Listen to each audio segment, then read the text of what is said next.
Hey guys, welcome back. Better Than a Let's Play Season 2, Episode 33.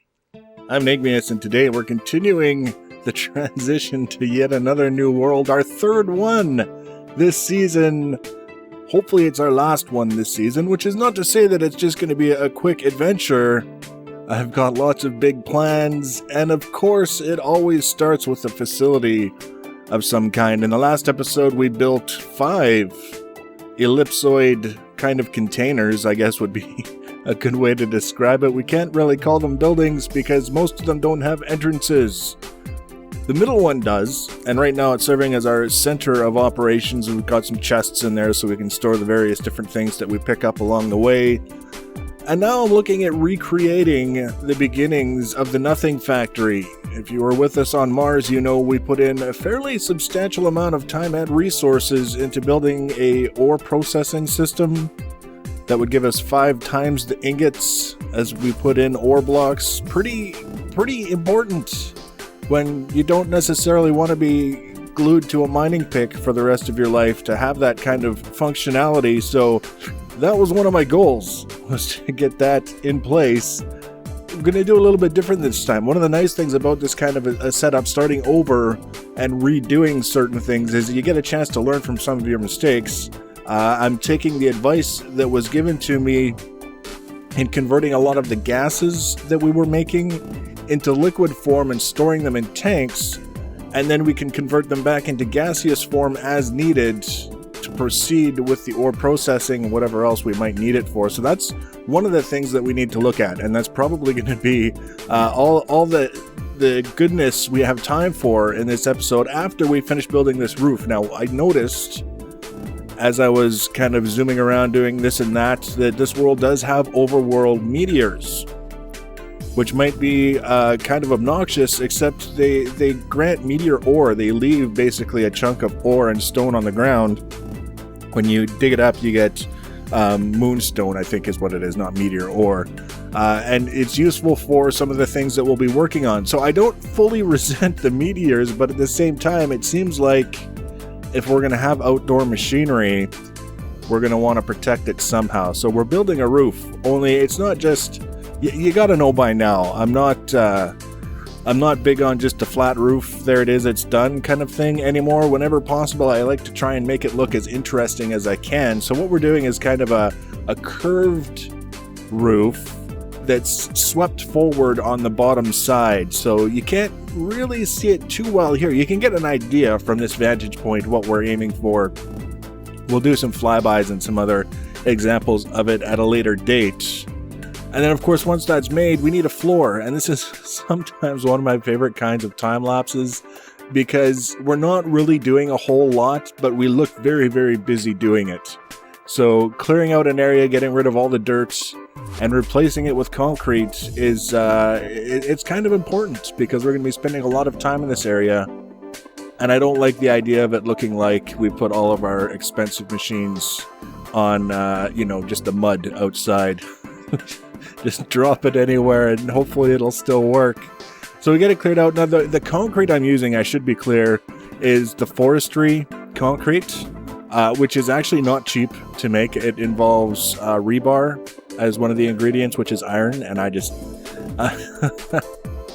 we seem to go through so much iron. In this case, this fell under the auspices of things that the pack mule brought with us from the previous world. Now, if you were with us when we did the transition from the monster world to the MoonQuest world, I'm not really too hung up on this idea when we're making the transition that I have to do everything from scratch. That to me is, I wouldn't enjoy it, and if I wouldn't enjoy it, obviously I wouldn't want to do it, and that would make for an abrupt end to the series.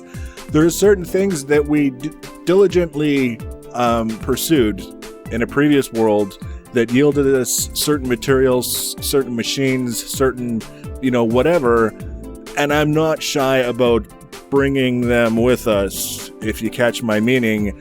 But at the same time, I'm not looking for an excuse to just start spawning everything in so that I don't have to mine, I don't have to do this, I don't have to build complex recipes. That's not the point at all. It's just we're starting over because the previous pack kind of left us hanging in a way that we weren't expecting.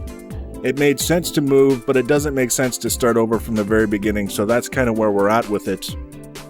So what we need, aside from this well-lit outdoor area that's now covered in concrete, is a little bit of protection from monsters.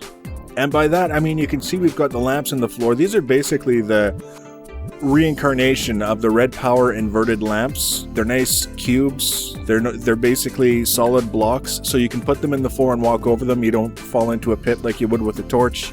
They don't need any additional assistance to kind of be where they are. They're just, you can build them into your structure, and it's like putting any other block there, and they're not in the way. I really, really like them.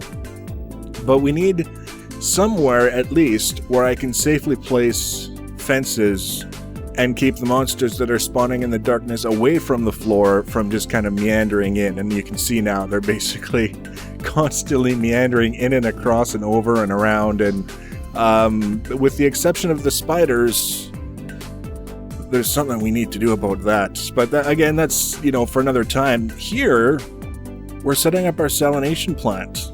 You can see actually there's 2. We're showing you 2 now. I've since added 2 more for a total of 4. This is another example of learning from our mistakes. I'm setting these up in the desert because apparently it makes sense, but apparently they, what's the word I'm looking for? They don't use so much heat. They basically get more bang for the buck for having them in the desert than in other areas. And one of the things that I noticed is that producing brine was very much a bottleneck in our previous ore production system, where everything would grind to a halt while we were waiting for more brine to be produced so that we can convert it into hydrogen chloride for the various steps that needed it. So brine production is something that I wanted to make sure that we had properly taken care of. And then after that, again, it's just we're going to be converting to liquids and storing into tanks, because that's a little bit easier and certainly much easier to monitor with liquids in tanks than it is with gases in the little wee gas tanks that we had. I loved the look of the little gas tanks attached to the machines on Mars, but very, very difficult to get a feel for what you've got in storage when everything is stored in tanks that don't show any kind of, material level. So there's that definitely kind of falls into the category of things that we can improve upon. And also going with a tiered aqueous accumulator setup. Now, the nice thing about this is I don't have to feel bad about saying we're using thermal expansion, because, like I said in the last episode, this is more conceptual, right? It doesn't matter necessarily what machines I'm doing, it's what those it doesn't matter what machines I'm using, as long as you understand what those machines are doing so that you can duplicate it with what's available to you. So in this case, the aqueous accumulators gather water from the pool and send them into the pipes to send water wherever we need water. Now, you may not have thermal expansion with the mod pack that you're using, but you probably have something that'll allow you to accumulate and distribute water. So that's the thing. That's all you need to worry about. I was starting to feel kind of bad in the other world, calling it MoonQuest, but it was starting to become more my own personal mod pack than MoonQuest, and then it was suddenly nothing. So that was a thing too. So rather than having this huge reservoir, just stacking up the reservoirs on top of one another kind of gives us the space that we need to load it up with aqueous accumulators and make sure that our salination plants are never short for water. And then we come back here and we can see that's actually, the tank is from Extra Blocks. That's the name of the mod, is Extra Blocks. And it's basically, it's obsidian and glass panes to make the blocks. But once you've got them made, you can see it's a multi-block tank. Works like a lot of the other tanks where you can sort of dictate the dimensions that you want to use. And then in terms of its appearance, it's basically as though you just have a container for source blocks, and they will continue to climb up and up and up as it fills.